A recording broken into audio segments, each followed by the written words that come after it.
Hello, everyone. It's Alexis with Create Your Future. And today we're back with another video. And you guys, today we have Anna joining us, who's a coach on our team. And what I like to say is that Anna's a law of attraction expert.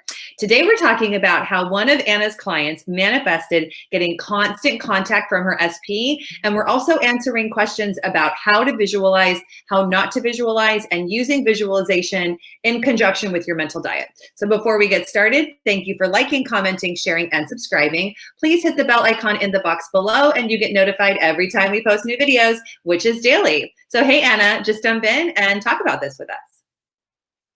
Hello, Alexis. Hi, everyone. One of my clients manifested constant contact with her SP. She went from no contact at all to constant contact by visualizing a short scene where she was walking on the beach with her cousin. And her cousin asked her, "How is it going with your guy?" And she replied, "It's going really well. We are talking all the time." And she looped this scene over and over again till it felt real, and that was it. Time goes by. After a few weeks, I think she said 4 or 5 weeks, they booked a vacation with this cousin close to the beach, and the scene happened. The cousin asked her, "How is it going with your guy?" And she naturally replied, "It's going very well. We are talking all the time." And right after she replied, she said, "I realized that that was my scene and it has actually happened. And I didn't realize that we have been talking all this time." Things had started happening naturally. He started texting her all the time, asking about her job, about the place she was living. They sent pictures back and forth. And it had happened so naturally. She had got into the flow of just talking to him constantly. And she realized that it was because of her visualization right after it happened with her cousin, that she told exactly what she had said in the scene that she had visualized. Now, an interesting and very important thing about visualizations, if you're using them for manifesting, is that when you visualize, that is one part of your manifestation journey. The rest of the day, when you're not visualizing, you want to be very careful about what you're thinking, what your mental diet is, because she visualized, and I think she had one visualization session with herself where she looped this scene.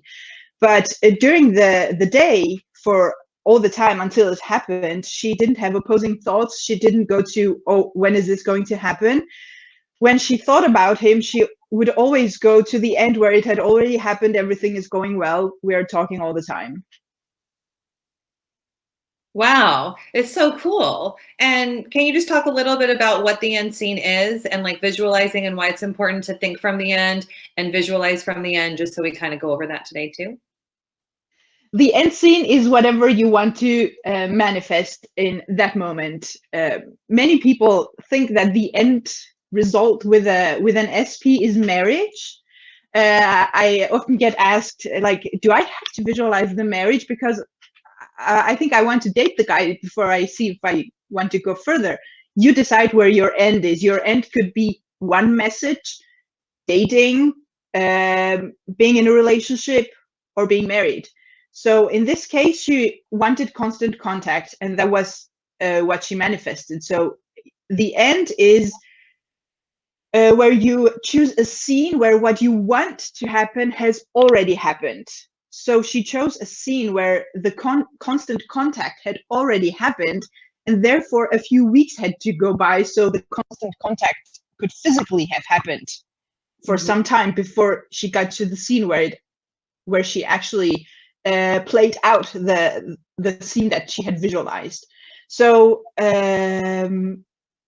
the end is basically something you decide, whether you want marriage or whether you want a relationship, dating, or whatever you want in between. And you go to a place in your mind where that has already happened. It's done deal. I wanted to say something else. I forgot what I was going to say. You guys, what's so funny is that before Anna and I started the video, we were talking all about skincare and manifesting. And I think we both were having such a good time that we started recording. And now we're both like, wait, what? We're on YouTube, right? But so I'll help you out a little bit. I'll jump in and help you out a little bit. So, so what we want to talk about, guys, is that, so your end scene is thinking of a scene that would have happened if you were in the end. And what we both, Anna and I both agree on, is that the end doesn't necessarily have to be marriage. It doesn't even have to be a relationship, especially if you're doing your manifesting in steps. So your end right now could be the walking on the beach. It could be something where there's just communication, or you've received 20 text messages and you look at your phone and you've just been texting a lot, right? So, and then the other thing, so that's what the end scene is. And I know people are going to ask, Anna, Alexis, does it matter if we view the end scene in first person point of view, so in your own eyes, or does it matter if we view the end scene from looking at yourself in it, so third person, right? And now, I always bring my background in integrative psychology with the manifesting, and we know that some people, their brain is more inclined to think from their own eyes. If that's you, then do it that way. If you're more inclined to think of you looking at yourself, looking at it, then do it that way. I've done both, honestly, in my life, and they both happened. So I don't think you have to do one way or the other, right? So what do you think about that? I think the most important thing is whether you feel that it's you. If you visualize in third person and somehow you feel that it's you, that is important. Sometimes I also visualize, and my mind naturally goes to the third person point of view. But when I'm really good with the touch sense, so I can feel things and surfaces, different textures in my mind. And even though I view myself in third person, I can feel it, feel whatever it is that I want to feel, like literally the touch. So if you can use other senses, because all your senses manifest, it's not just the visual, it's also the hearing, the touch, the smell, the taste, it all manifests. So if you can incorporate other senses, like hearing their voice, for example, or other things, or just feel that it's you, have the feeling that it is you. Otherwise, if you can visualize from first person point of view where you actually experience the scene, yes, of course, do that. But if you're not able to do that, visualization is not even necessary to manifest. You can just do it by inner conversations, by hearing their voice telling you. She could have just heard her cousin's voice in her head asking the question, and then her responding, yes, we are actually talking all the time. That would have been enough to manifest, as long as you don't tell the opposite story during the whole day. Right, that's the other thing. Exactly. Some people say, I have visualized this scene, I felt it real, and I also script during in the morning, in the evening, but nothing is happening. And I asked them, okay, during the day, what do you do? During the day, I worry. That the day is long, like you have hours and hours where you worry and tell the opposite story. You can't just take the visualization and do that once and feel it real. If you do that and let it be and not have opposing thoughts at all, that is enough. But if you're going to have the completely opposite story telling over and over again during the whole day, that is going to contradict your manifestation. Exactly. And that's why we really want to be clear that we're talking about visualizing today, but that's not because visualizing is the only answer outside of your mental diet, right? So, and I think what happens sometimes for us is that you can visualize something, and then especially if you are a visual person, and if you're not a visual person, then that might be why you have an issue visualizing, because just like you said, what we do know is that all of us have a dominant system. You learn through seeing, you learn through hearing, you learn through touch and feel. Some people can learn through taste. Like we call it gustatory.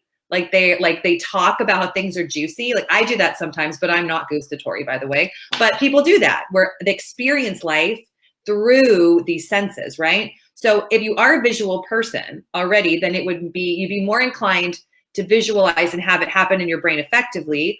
But just because you can do that doesn't mean that you can negate the mental diet, unless the visualization is so satisfying to your imagination that you don't then think negative thoughts. Because I think that's what happened here with the client, is that sometimes for the mind, the visualization and that imaginary scene can be so wonderful and beautiful and juicy. Like it can just be so wonderful and loving that then it, but then most people fall off of that feeling, that state. And that's when you want to incorporate the mental diet, make sure that you're thinking beautiful thoughts that are from that, from the end, not of the end kind of thing. Yeah. Mm-hmm. Yeah. Yeah. And when they say visualize it, feel it real and drop it, it means drop it, but don't go to the opposing thoughts. Don't go to the negative story, because that is not dropping it. If you can drop the scene, but you don't have to not think about it at all, even though you are satisfied with it. It felt real. It felt like it happened. You don't. Some people stress about the fact that they can't stop thinking about the SP. You don't have to stop thinking about them. You just have to make sure that your thoughts are from the end.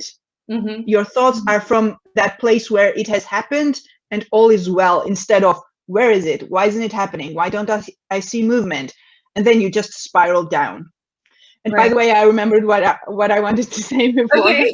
We were talking about the end goal. What is an end? For example, when you decide that your end is constant communication, where, as it was with this client, you just have to know that that is your manifestation. Your manifestation doesn't go further, because that is your end. So just because you manifest constant communication, it doesn't mean it is going to automatically take you to the marriage, because you manifest the end. Your manifestation goes from now till that end.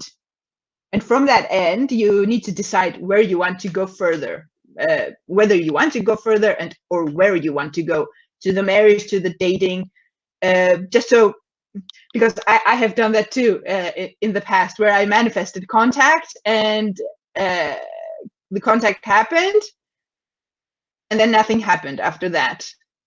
And then I had to figure out for myself that I actually manifested the contact. I didn't manifest anything after that. Right. Well, and that's okay too, because if you're a person who's taking your manifesting in steps, then it's just that your end is in different steps, and they both work. It's just that what's going to be, believable for you to stay on and do, and what's going to be an addition to your life. Because the other way to look at this is that there's just never an excuse to have negative Nancy or negative Nelson covering male, female. There's just no excuse to have that all day long, right? So, and I think that that's just something that you always want to think about, is like, okay, I'm doing this end scene, I'm doing the mental diet, but then like throughout the day, am I still having that negative pocket of thoughts come in? Am I having like foundational thoughts of just negativity? And you guys, like, if you're a negative person, it's okay, but you want to realize you are, because if you are, then the only way for you to change it is to have awareness of you being that. And like a lot of people are negative, meaning that they're just logical and realist, because they're just, having thoughts that are a direct correlation to their 3D reality. Yes, I actually always tell my clients that you need to pay attention to where your thoughts are most of the time, because if you do your affirmations or visualization, scripting, and everything correctly, but for the great part of the day your mind is on the opposite, then that is what is going to manifest. The same with here. You do your visualization, you do your scripting, or whatever it is you're doing. During the whole day, the hours that you are awake, your mind is working all the time, and you don't want to let it go to the opposite story all the time, and focus on what is happening now, which is nothing is happening. He's not here, she's not here, why isn't she texting, and all that. Exactly. And about logic, a lot of people get the logic get in their way, and in my opinion, where logic is not your thoughts. Logic is something that has been taught. Logic is something that we have learned. Usually it's other people's opinion. It's the schools, whoever it is that have had impact in your life. It's mostly other people's opinion. If you start thinking like, okay, this is logical, but is this actually my opinion? Me as a person, like, is it my subjective opinion? It's not. It's objective, which means it comes from the outside. So it's not yours. Therefore, logic and your manifestation are parallel realities. That, like, logic is not going to help you in any way in your manifestation, unless you find a logical explanation why it is going to happen. Then if you can use it in that way where it will help you, that's one thing. But when logic tells you this can't happen because usually this is the situation, then it comes from the outside of you. It's someone else's opinion. Yeah, no, that's such a good point. And it's just a good reminder that manifestation, creating your reality, it's not logical. It's a whole different paradigm. It's the inner world, and the inner world isn't based on logic.